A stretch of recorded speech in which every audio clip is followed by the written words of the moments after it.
Hey, Rob Norton here again. Thanks for watching another one of my silly videos here. I've got a book that I think kind of gets forgotten in the grand scheme of things in the world of comics and crossovers and artists and writers and all these different books that were coming out in the early to mid 90s.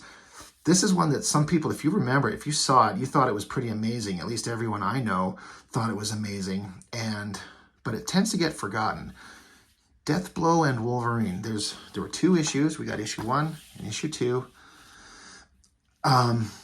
This is such a weird anomaly of a comic book series because of the way that the material is presented. It's kind of hard to explain, but we'll show you. I think you'll see once we get into it.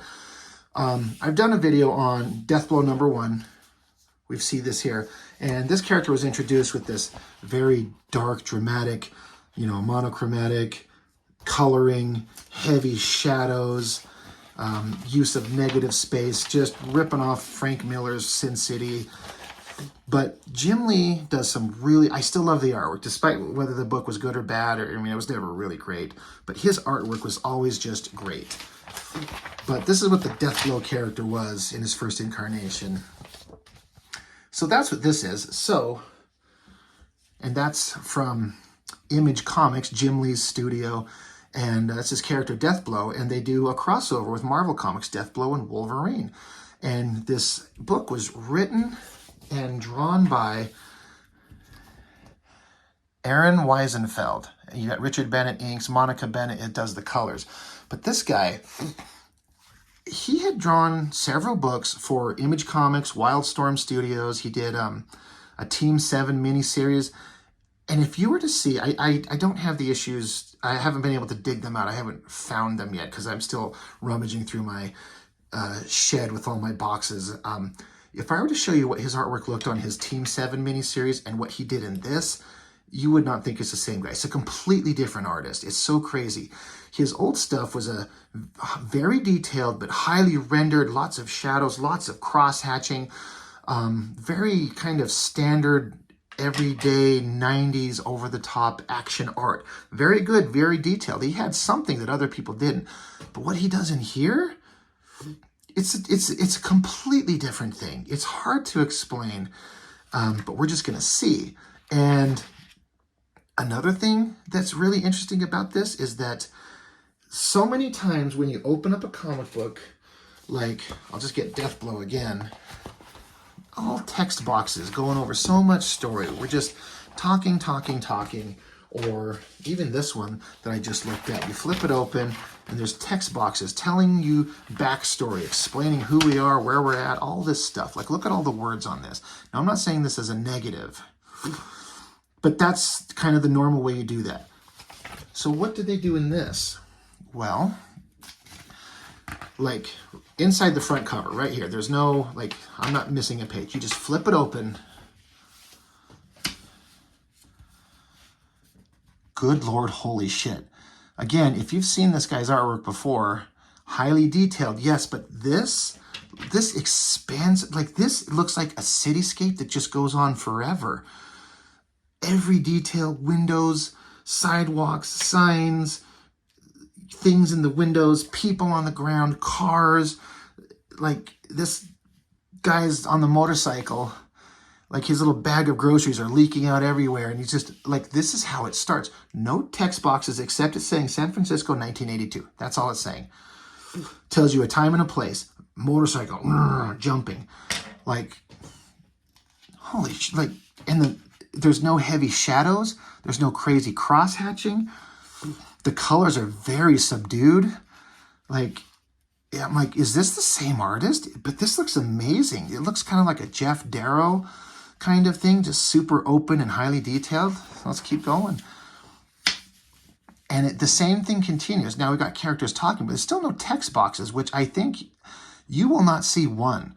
We're just jumping into the story. We're not going to tell you, this is this person, this is what he thinks, this is his inner monologue. It's just, here they are. He's driving around. This is Wolverine. And we're in the story. He's interacting with someone. And the only story you know are the words that they speak.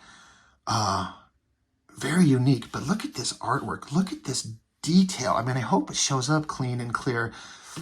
some interesting panel layout. Like you got this, you know, these panels 1, 2, and 3, and then panel 4 here, but he doesn't even have any boxes around it, which is fine. It doesn't need it, but it's just open into this panel too. If you don't know what you're doing, this could bleed together and you'd think that, oh, is this couch and rug and fireplace sitting on the street of these cars? No, that's not what's going on. It's its own separate scene, but if you don't know what you're doing, you can't pull this off. Continuing over here, you know, the girl, she's got some struggles. I'm not going to talk about the story too much, but look at this down angle. Look at all this detail on the cityscape, all these people, realistic clothing and hairstyle. There's old people, there's young people, there's skinny people, there's fat people. There's so many artists that can only do big, muscly superheroes and hot babes, and the regular, normal human stuff, it's just an impossibility. Just continuing with the artwork here. Look at this highly detailed shot, you know, high angle looking down. Look at this great perspective on this building. He did the work. There's no skimping on the details anywhere. It's just so, I remember the first time I looked at this over and over and over, and I just could not get over how detailed this art was. It seems impossible. How do you know how, like, to understand how to get this perspective? Like, you understand a perspective anchor points way off here, but then there's another one way off here, and then there's one down here. It's a 3-point perspective here, here, and here. And then adding all this detail, like you look at it, like, sure, there's a fridge, there's a papers on being held by magnets, there's a pot, a microwave, a sink, some flowers, and a windowsill. But when you sit down and have to draw this, and then suddenly you're like, wait, what is in the background? Go look at any Rob Liefeld comic. He doesn't have the slightest clue on how to do any of this. Not a fucking clue. This guy can do it, like, in every amazing way. I want to get through both these issues, so I shouldn't take up too much time, but basically Wolverine and this girl that he's friends with, for whatever reason, they come under attack. This old Asian lady just smacks her and screams, and then suddenly ninjas are jumping through the wall or the windows, and, well, time to get the action on. Swords out, fight, chop, slice. Man, like, it's just into it. And again, no text boxes telling you what's going on or their inner thoughts. Just, here we are, let's go, let's fight. And just kind of silent fight scenes. Ninjas throwing chains around him. Wolverine's putting up a big fight, but he's got multiple people. They drag him out of a window, and he falls. Great perspective on these buildings. Again, I love how it's just this nice, open color. No harsh, overly saturated, bright, vibrant stuff. It's just a simple, muted kind of tones, and it just serves this art and this story perfectly. Wolverine drops down, runs away. He's getting shot by arrows. That's a classic thing with Wolverine and ninjas. Runs into there's like a carnival festival going on, and amidst all this, Wolverine bumps into, this is Deathblow, the guy from this book, the guy that, you know, was having weird fantasies about riding bulls and praying in church, and was having nightmares about slaughtering people and putting a gun to his chin to shoot his own head off in a church. He's kind of right here. He's like, oh, who's this little dude? He's bumping into my car. He kind of reads the situation. He's being chased by a bunch of ninjas, and he sees this little guy with claws in his hands in a big fight. He's just kind of watching. All right, Wolverine's, you know, still fighting the fight. And then just great open panel, simple, easy to read fight scenes, all the details there. This guy stabs Wolverine, he drops, and so Deathblow interjects. He decides to, for whatever reason, he jumps in there, grabs the little ninja guy and tosses him onto the ground, and just pulls out from behind him, and like tucked in his belt, got a little revolver, shoots. Look at the simple outfit that he's in. Open, clean line, not that dark, heavy rendered stuff. So great. Shoots at the guy, catches him, and then all these other ninjas show up, and they start launching arrows into the crowd. So Deathblow grabs Wolverine, tosses him into the car. Cars are so hard. Cars are just a fucking nightmare. I hate them, but this guy can do it all. So jumps in his car, sees ninjas coming. He backs his car, tries to hit one of the ninja guys. He just flips over it, but then kind of bounces off the hood. And Deathblow gets his gun and shoots him. Like, the guy landed on his hood, but he shoots him off the hood, gets him on the ground so they can get out. You know, switches gears, runs him over, which is great. Ninja's chasing, holding onto the bumper, going around corners. He's still holding on there and trying to shake him off in the alleyways. The car's speeding around the corner, got the wheels off the ground. Deathblow, he's just like, I'm going to get him off my car, and does the roof thing, and it just kind of makes the ninja guy lose his grip, and he's left in the dust. And then there's a big expansive cityscape in the car going down one of those hills. It's just like jumping, looking like it's flying. And Deathlow's like, dude, you cool? Like, what are you? Are you a cop? And he's like, no, I'm in the Navy. Ha, whatever. And Deathblow says, I'm taking you to the hospital. Wolverine's like, no, you see these claws? I go to the hospital, I don't come out. So he's like, all right, well, what do you want to do? And Wolverine falls asleep. His body's healing itself, so it kind of conks him out when he gets a minute. So he's like, well, all right, I guess I'm stuck with them. And then look at this simple little everyday residential scene. This great car up front. Like, holy shit, I don't know how you do that. He's just saying he's got some random stranger bleeding to death on his couch. He goes through his, wallet and sees some information on him. Wolverine eventually heals, wakes up. They have some conversation, go do some back and forth. Kind of the only place in this issue where heavy shadows are used. There's a bright light shining on him. Big bright light. Motorcycle comes crashing through the window, smacks right into Deathblow, and ejects him right out the building, right into his car. And he's pissed off because they're trashing his house. So he's in his car. He starts it up and just drives the car into the house to run over ninjas, to pick up Wolverine, who's up and chomping bad guys to pieces. And he dives into the car. They back out. They're going to get away, peel out. Wolverine's taking shots at the bad guys. They're just talking about this crazy scenario. Like, look at this great picture of a ninja on a motorcycle. This stuff is so hard to draw. I can't imagine how long it must have taken these guys to draw this book. They're getting away. They're talking about what they're going to do. And then you see the bad guys, like shadowy figures from overhead, kind of talking about what's going on. Wolverine, they're going to this house, this other place. They go inside, and here's this creepy looking whatever he is.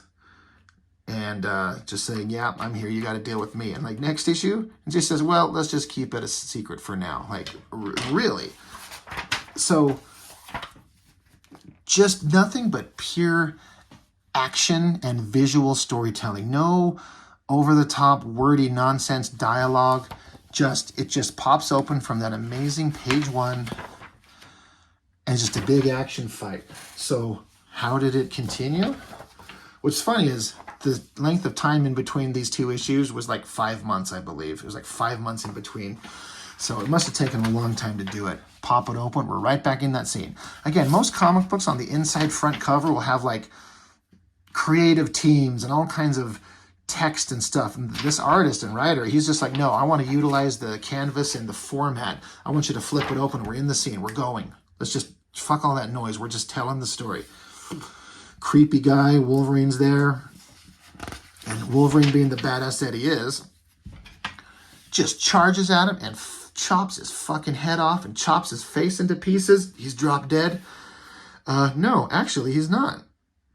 He's some kind of magical creature. Like, you can't hurt me. We got some stuff to do. They're not interested in hearing it. They're talking back and forth. There's kind of a distortion here of the screwing with reality. Teleporting them to a different place. So you go from this colorful kind of transportation vortex that they're doing, and this is a very different scene. Very dark, very heavily rendered and crosshatched, but look at this great perspective, all these details, everything is there. It's so crazy how detailed this is. It must take forever to do. But they're at this place, and they're getting some advice from this person floating here about what they're going on, what the situation is, and how, what we're trying to do. You guys need to help us do this thing. All right. And gives them some backstory of this ancient situation that's going on, martial arts, supernatural things, armies fighting. Wolverine goes up and gives it a little sniff, and he gets slapped, and he's growling. This artist leans into this really interesting way of drawing Wolverine with these big nostrils, and boy, you'll see that come up a lot. It makes him look animalistic, which is a thing for Wolverine, especially when he gets into his really like big rages. But, you know, telling a story. Again, one of the few places where it's got some heavy shadows. This is well drawn, but it just doesn't look like all the other stuff, and which is okay because it's a different scene, a different time, a different place. Anyway, just telling all this story and sending Wolverine and Deathblow back to go complete the task that they've been appointed now. So now we're back into where we were before. They're like, okay, we got to go do this thing. What a trip. This is crazy. Deathblow's like, I'm going to throw up. And, they, you know, look in this little secret hidey hole. There's tons of gear. And he's like, all right, well, I'm on board. Wolverine's like, you like guns, do you? He's like, oh, yeah, why? So they're geared up to be badasses and go do their thing. Simple shot of heroes running down a dirty alleyway. That's a classic scene.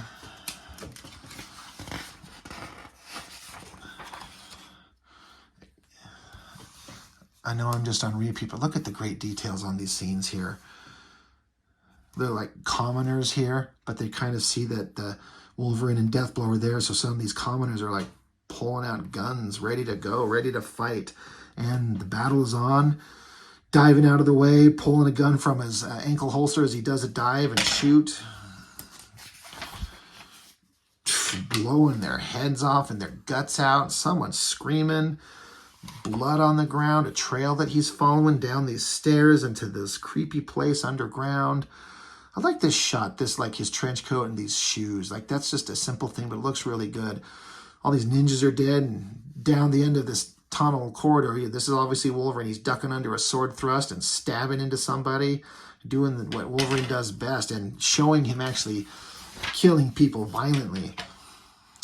There's another one of those scenes where he draws Wolverine with a really big nostril thing going on, but it works. Anyway, they continue searching. They're just going on searching through this place, trying to get to their objective. Attack, fight, kill, shoot, cut, quippy remarks.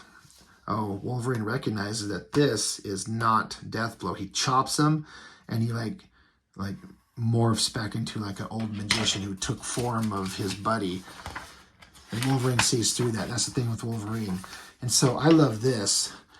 After he turns back into his regular form, they're kind of like circling each other. Magician guy is like doing magical hand shit. Wolverine just casually walks up and just stabs him to death. And then just runs off. He's done. It's just like no big fight. Like you can do all kinds of cool magic shit. I know who you are. I got your number, buddy. He's also got giant nostrils. And then here's Deathblow himself. This is the coolest he ever was, man. He's like in here taking on all these ninjas, kicking the shit out of them. Wolverine's getting in there. They're trying to figure out if they've found what they're looking for. Just great. Big panels of fighting ninjas, arrows. Just bodies, like this is hard to do, to draw a bunch of bodies in a big clustered fight. It is not easy. And again, do you see how I said there's no text boxes saying, you know, as the ninjas approach me, I reach deep inside and find my inner soul and my inner fire to continue to the fight. You know, there's none of that worthless, stupid extra dialogue. It's just silent. There's no big crazy sound effects in too many places. It's just the drawing telling the story, and the only thing you really read is just the dialogue the characters say. You just don't see comics like this. This is not mainstream superhero shit. They get to this place, or some jar, I guess they break it open, giant energy explosions. They did something. Deathblow here, he's like, well, we're done, let's go get a beer or something like that, whatever.